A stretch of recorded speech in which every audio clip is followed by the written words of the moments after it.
My love, don't skip this. This might be the last time I say this. There's a strange kind of silence. The kind that comes after you finally let go of something you once thought you couldn't live without. I deleted your number. Not out of anger, not even out of strength. But because I knew if I didn't, I would keep reaching for you, in moments when my heart felt weak and my soul felt lonely. And maybe that was my way of trying to heal. But here's the truth no one tells you. You can erase a contact. You can clear a chat. You can pretend you've moved on. But you can't delete the memories. Not the way you laughed.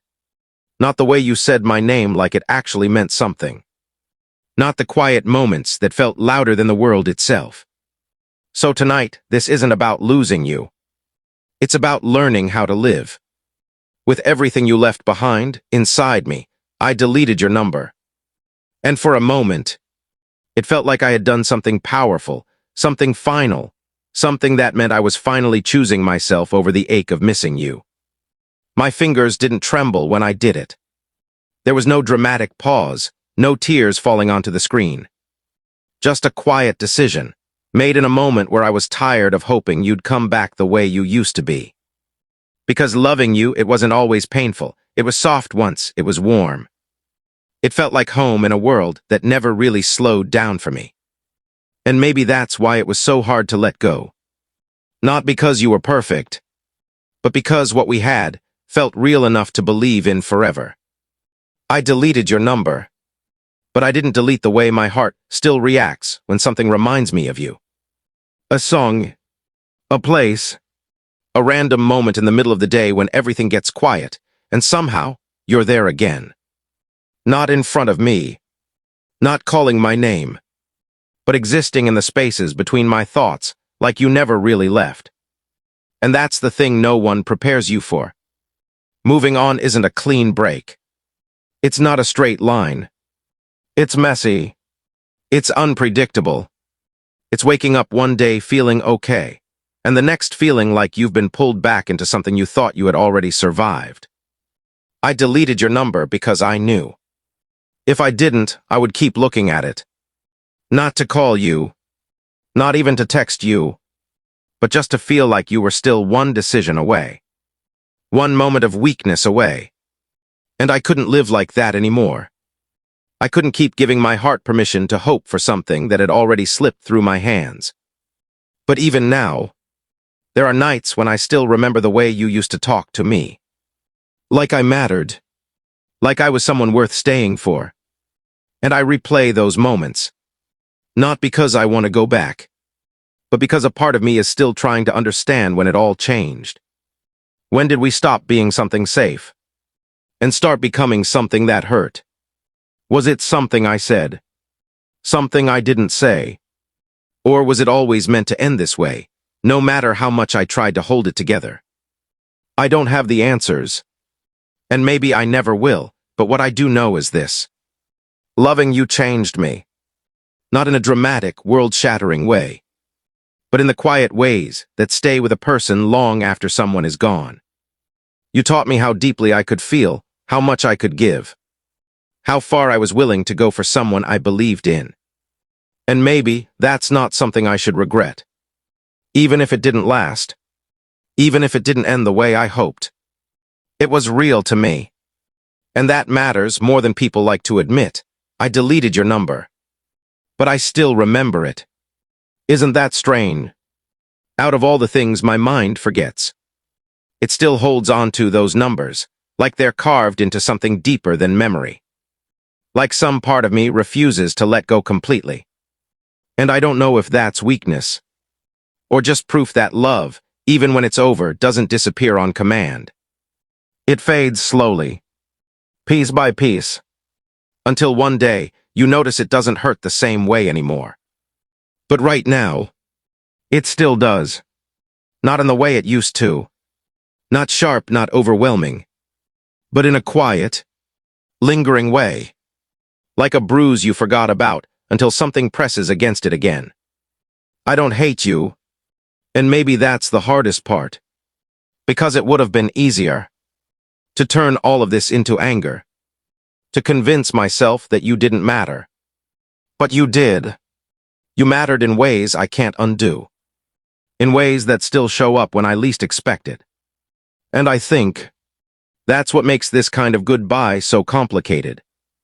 It's not about forgetting. It's about learning how to carry something without letting it break you. I deleted your number because I had to create distance. Not from you, but from the version of myself that kept waiting. The version of me that believed. Maybe if I held on just a little longer.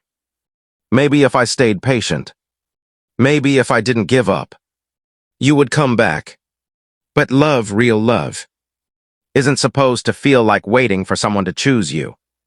It's supposed to feel like they already did, and somewhere along the way, that feeling disappeared. Not all at once, but slowly, in the unanswered messages, in the conversations that started to feel forced, in the silence that grew longer than the words we used to share. And I noticed it, even when I tried not to. I felt it in the way my heart started preparing itself for something it didn't want to accept. That maybe you were already gone, even before I let you go. So I deleted your number, not because I stopped loving you, but because I needed to stop losing myself trying to hold on to you. Some people leave your life, and the world expects that to be the end of it. They expect you to close the chapter, to move on, to act like what you felt didn't reach the deepest parts of who you are. But love doesn't work like that, because some people, they don't just pass through your life. They settle into you. They become a part of your thoughts, your habits, your quiet moments. They become the voice in your head that you didn't realize was shaped by them. The way you see the world, the way you feel things. And when they leave, they don't take those pieces back with them. They stay, and that's what makes it so complicated. Because you can accept that someone is gone. You can understand that they're not coming back. But you still feel them, in ways that don't make sense to anyone else. It's in the little things. The way you catch yourself smiling at something they would have loved. The way certain places don't feel the same anymore. The way silence feels heavier because it used to be filled with them. And you try to explain it to yourself. You tell yourself that this is normal. That time will fix it. That eventually, they'll just become a memory that doesn't affect you anymore. But deep down, you know some memories don't fade like that. They change shape. They soften, but they don't disappear. Because they were never just moments. They were parts of you being created in real time. And how do you erase something that helped define who you are? You don't. You learn to live with it. You learn to carry it without letting it control you. But that doesn't mean it's easy. There are nights when everything feels still, and your mind starts wandering back to them. Not because you want to go back, but because your heart hasn't fully caught up with what your mind already understands. And in those moments, you remember them clearly, not just their face, not just their voice, but the way they made you feel, the way your guard came down around them, the way you let yourself be seen. And that's what stays the longest. Not the conversations, not the plans, but the feeling of being understood, of being important to someone, of being chosen. And when that's gone, it leaves behind a space that's hard to fill. Not because no one else can come into your life, but because no one else is them. And they were never replaceable. That's something people don't like to admit. They say things like, "You'll find someone better," or "everything happens for a reason." But those words don't always help. Because it's not about finding someone better. It's about understanding why someone who meant so much is no longer there. And sometimes, there isn't a clear answer.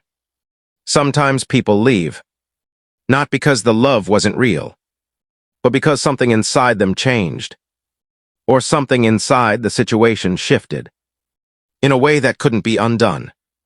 And you're left there, holding on to something that once felt certain, trying to make sense of why it couldn't stay. It makes you question things, not just about them, but about yourself.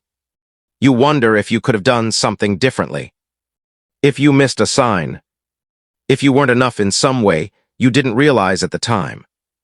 And those thoughts, they can stay with you longer than the person ever did. But here's the truth. Someone leaving your life doesn't erase the love that was there. It doesn't make it meaningless, it just means that not everything we feel is meant to last forever. And that's a difficult thing to accept. Because when you're in it, it feels like it should last. It feels like something that strong, something that real, should be enough to survive anything. But life doesn't always follow the rules we create in our hearts. Sometimes, love exists, and still, it ends, and that doesn't make it any less real. It just makes it something you have to learn from, something you have to grow through, even when it hurts. Because pain like that, it changes you. It teaches you things you didn't know you needed to learn. It shows you how strong you can be, even when you feel like you're falling apart. It shows you how deeply you can love, even when that love isn't returned the way you hoped. And over time, you start to rebuild yourself, not into who you were before them, because you can't go back to that version of yourself, but into someone who carries that experience, without being defined by it. Someone who still feels deeply, but understands the value of protecting their heart. Someone who remembers, but doesn't stay stuck in the past.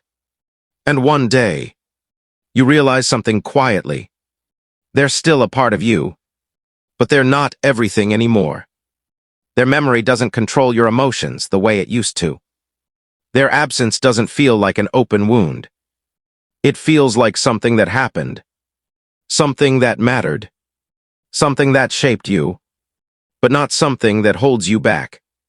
And maybe that's what healing really looks like.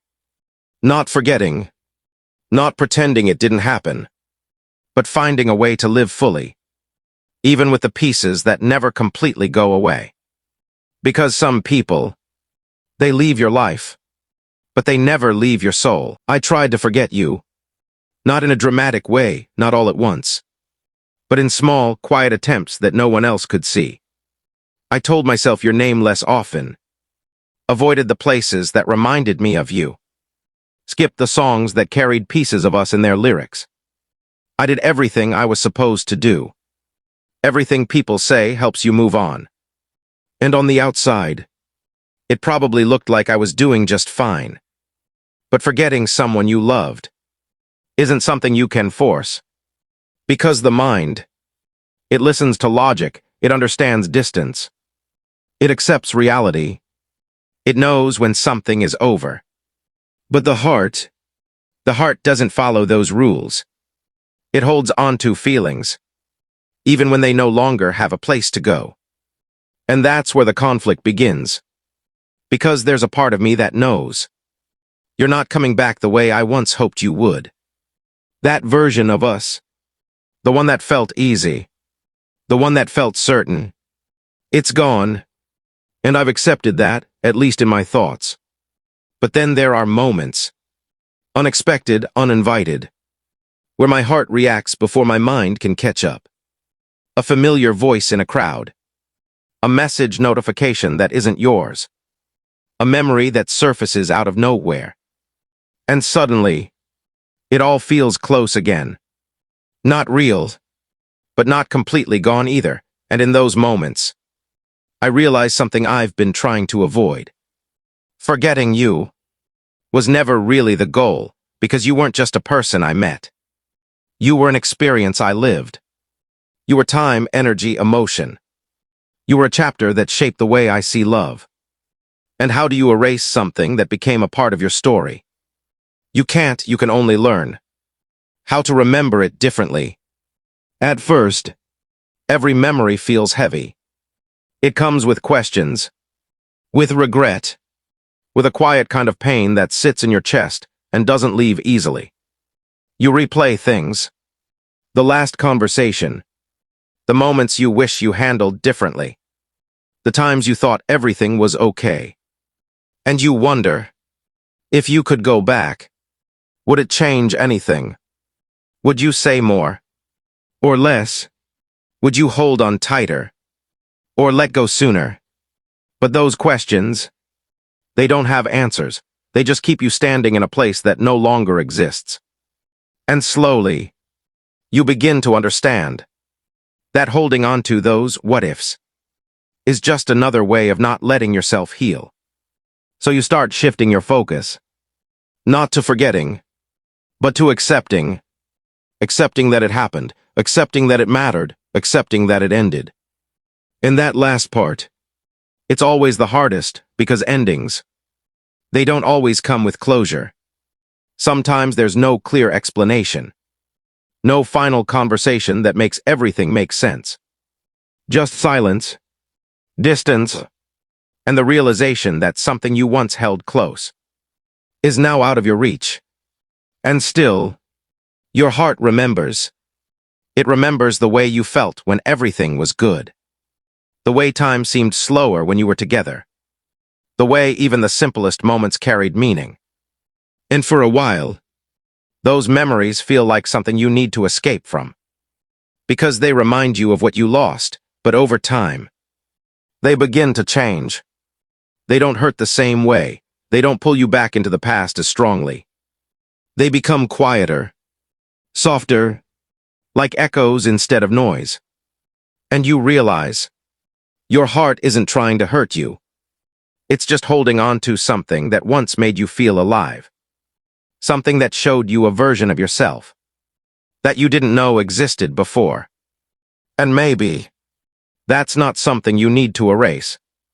Maybe it's something you need to understand, because even though it didn't last, it taught you something real.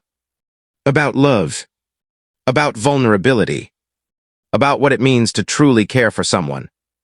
Without guarantees, without control, just presence. And that kind of experience, it stays with you not to haunt you, but to remind you that you're capable of feeling deeply. That your heart, even after everything, still knows how to love.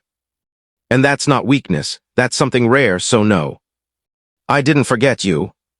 Not completely, but I'm learning how to remember you without losing myself in the process.